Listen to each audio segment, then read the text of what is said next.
The Philippines, over the last few months, has been running a very visible crackdown on foreign nationals. Deportations, blacklists, arrests, public warnings from the Bureau of Immigration, statements from the Department of Tourism, press conferences from the Interior Secretary. Russian vloggers handcuffed and put on planes home. Israeli rioters in Siargao, Chinese illegal workers raided in Davao, Estonian content creators arrested in Dumaguete.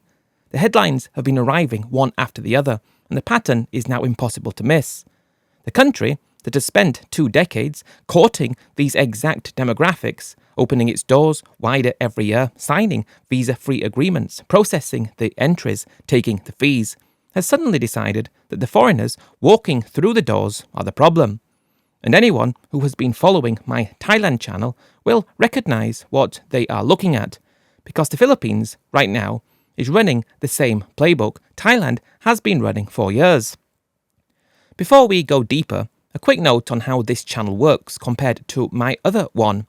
My Thailand channel, Talks of Thailand Deep Dives, is built on 20 years of lived experience. I've lived in Thailand, I'm married into a Thai family. I've been there long enough to see the country change in front of me. This channel is different. I've been to the Philippines a number of times. I've spent enough time there to know reasonably well, but I am not the man on the ground in the way I am in Thailand. So this channel is a partnership.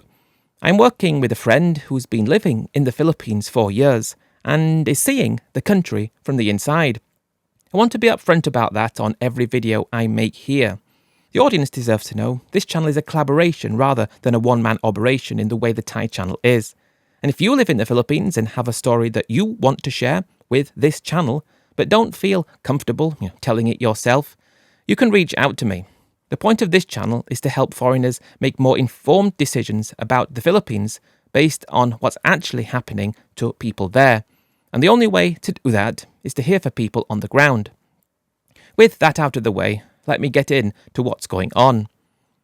The same set of speeches, the same visible targets, the same official outrage, the same gap between what the people running the country are saying and what is actually happening to the country underneath. This video is about why the crackdown is happening now, who's being targeted, what Manila is using to distract from, and what the foreigner watching this from outside the Philippines should actually take from it. Start with the headline incidents. In January 2026, the Bureau of Immigration deported the Russian vlogger Vitaly after declaring him an undesirable alien for harassing Filipinos and disrupting public order. His name was added to the blacklist. Joel Anthony, the commissioner, made a public statement. Respecting our laws is non-negotiable. The same week, a second Russian vlogger, Nikita Chekhov, 20-year-old, was arrested in Quezon City condominium after posting videos from Bonifacio High Street in Taguig threatening to spread HIV across the Philippines. Then in May 2026, an Estonian vlogger was arrested in Dumaguete on essentially identical charges. The Bureau of Immigration is now openly declaring that it will not tolerate foreign content creators who exploit Filipinos for clicks. Then there is Siargao. On May 11, 2026, 2 Israeli nationals attacked the owners of a cafe on the island after seeing a pro-Palestinian flag hanging outside the shop. They threw rocks, they destroyed a CCTV camera, they assaulted the owners. The story went viral. The Israeli ambassador to the Philippines, Dana Kirsch, took the unusual step of publicly calling for Philippine authorities to enforce the law against her own citizens, saying that if Israeli tourists were misbehaving, the relevant Filipino authorities should arrest them. The Department of Tourism issued a public statement defending the cafe owners and reminding tourists that hospitality is not an invitation to disrespect Filipino people, culture or law. The Bureau of Immigration warned all foreigners in Siargao that violators of public order could face deportation and blacklisting. The General Luna LGU has been publicly accused of dragging its feet on the actual prosecution of the suspects. Then yesterday, May 26th, the Manila Bulletin reported that the Bureau of Immigration in Davao del Norte had arrested 24 Chinese nationals in Panabao City for immigration violations, including misrepresentation, working without the required visa or permit, and overstaying while engaged in unauthorized employment. That is the nominee business problem hitting the news cycle in real time.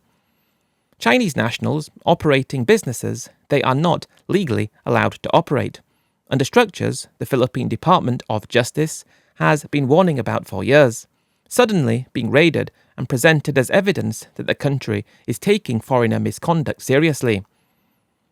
Russians, Israeli, Chinese, Estonians, vloggers, rioters, illegal workers, content creators, 4 separate categories of foreign behaviour, all hitting the headlines within months of each other, all producing the same response from the same officials, with the same lines about respect and law and hospitality.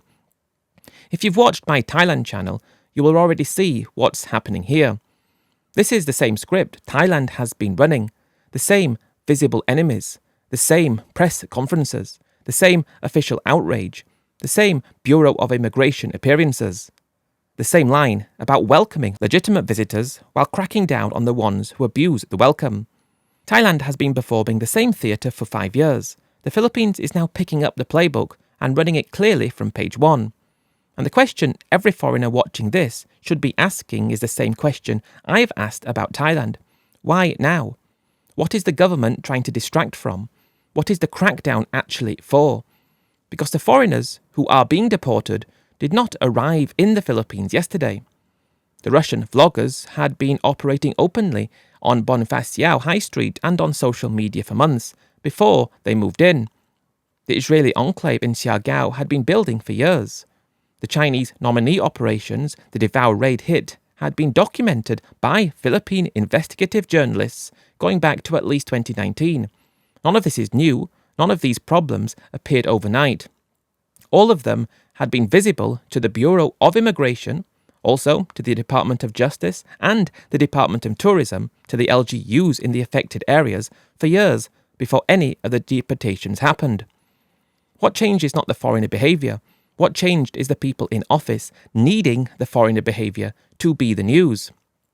The Philippines is currently sitting on a stack of problems Malacanang does not want anyone looking at.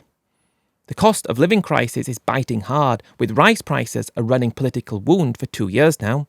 The UFW deportations from the United States under the Trump administration have humiliated the country diplomatically and forced the government to find ways to talk about anything other than the fact that millions of Filipino families abroad are watching their relatives get put on planes home in handcuffs. And underneath all of it, the Chinese business penetration of the Philippine economy through nominee structures that have been operating openly for over a decade, with full official knowledge, sits there as the question nobody in Manila wants to be asked. These are the things the Bureau of Immigration crackdown is not making the news. The Russian vlogger gets deported, and the headline is hospitality and respect. The Israeli rioters get warned, and the headline is enforcement and law. The Chinese illegal workers get arrested, and the headline is the country taking action. None of it touches the actual problems. All of it produces footage of officials looking tough.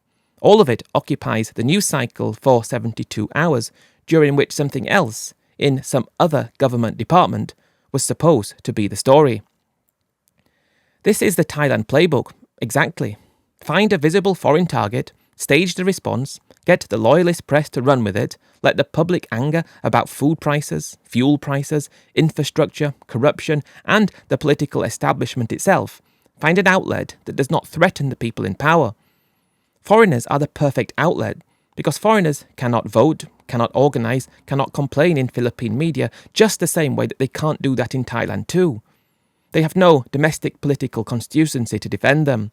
Whatever the Bureau of Immigration does to a Russian YouTuber, or an Israeli surfer, or a Chinese restaurant owner, the people running the country pay no domestic price for it, just as in Thailand.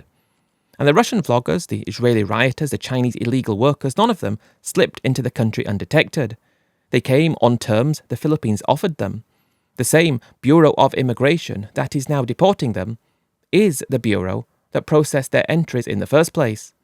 The same LGUs that are now condemning the Siargao incident, and the LGUs that watched the Israeli enclave on Siargao glow for years without doing anything about it.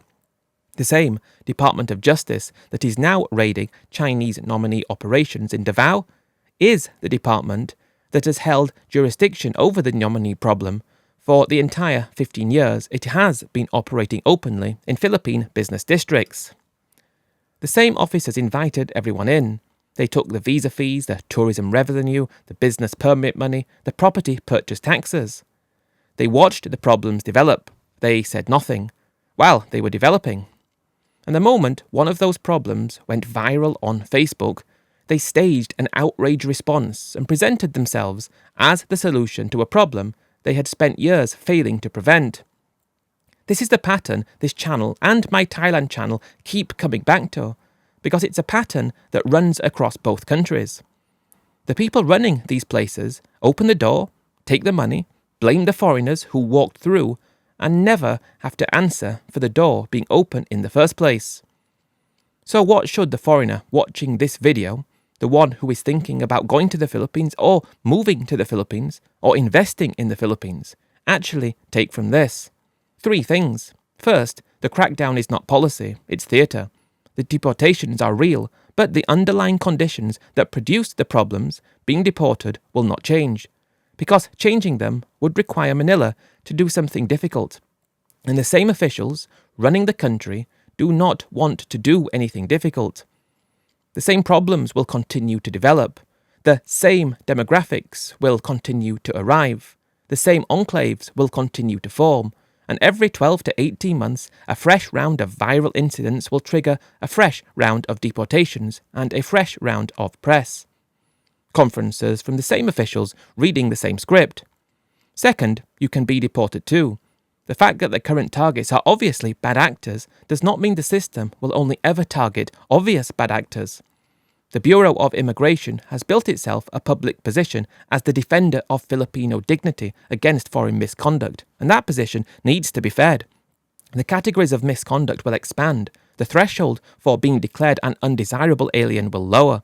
The blacklist will grow. The foreigner who plans to be in the Philippines for years should understand that the legal environment around foreigners is moving in one direction, and the direction is harder, not easier. Third, the Philippines is not unique in this. The same playbook is running in Thailand. Variations of it perhaps run in Vietnam, in Indonesia, in Malaysia. The Southeast Asian regional elite as a whole has discovered that visible action against foreigners is a free win at home, and the foreigners absorbing the cost have no way to push back. If you are choosing between these countries for a long-term move, you should be choosing them on the basis of which one is the least far down this road, not on the basis of which one is currently cracking down on the foreign demographic you do not happen to belong to. Because the demographics rotate, the pattern does not. The ordinary Filipinos in all of this are, as always, the same as the ordinary Thais. They are warm, they are hospitable, and the actual reason many foreigners actually wanted to go to the Philippines in the first place. The problem is not them. The problem is the same one we keep coming back to across both countries. The people running these places are not on the side of either the foreigners coming in or the locals being managed.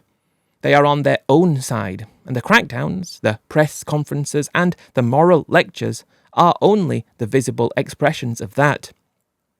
If you are watching this from outside the Philippines, thinking about going there, thinking about moving there, thinking about retiring there, thinking about even buying a property there, this is what you need to understand. The crackdown you are seeing in the headlines right now is not the country defending itself against bad foreigners. It's the country running a distraction campaign while the conditions that made it possible for bad foreigners to behave like that in the first place continue exactly as they were. Those conditions will produce more incidents. Those incidents will produce more crackdowns.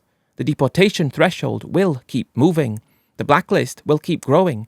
And the foreigner who arrives today thinking he's on the right side of all of this will discover 2 or 3 years from now that the right side has moved, that the definitions have changed, and that the same officials reading the same scripts are now reading them about him. This is only the second deep dive on this channel, and there will be more. If you are in the Philippines and you have a story you want me to know about, my contact details are in the description. But the bigger point of this video is the one I want to leave with. The Philippines is not safer than Thailand. The Philippines is just earlier in the same cycle. And the foreigner who chose the Philippines over Thailand because the Philippines seemed friendlier, more welcoming, less hostile to foreign residents, is choosing a country that is about to spend The next 5 years, I believe, becoming exactly the country he was trying to leave by leaving Thailand.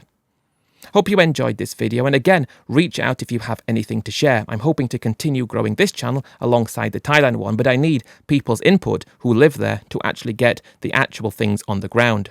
Thanks everyone, and I'll catch you in the next one. Bye for now.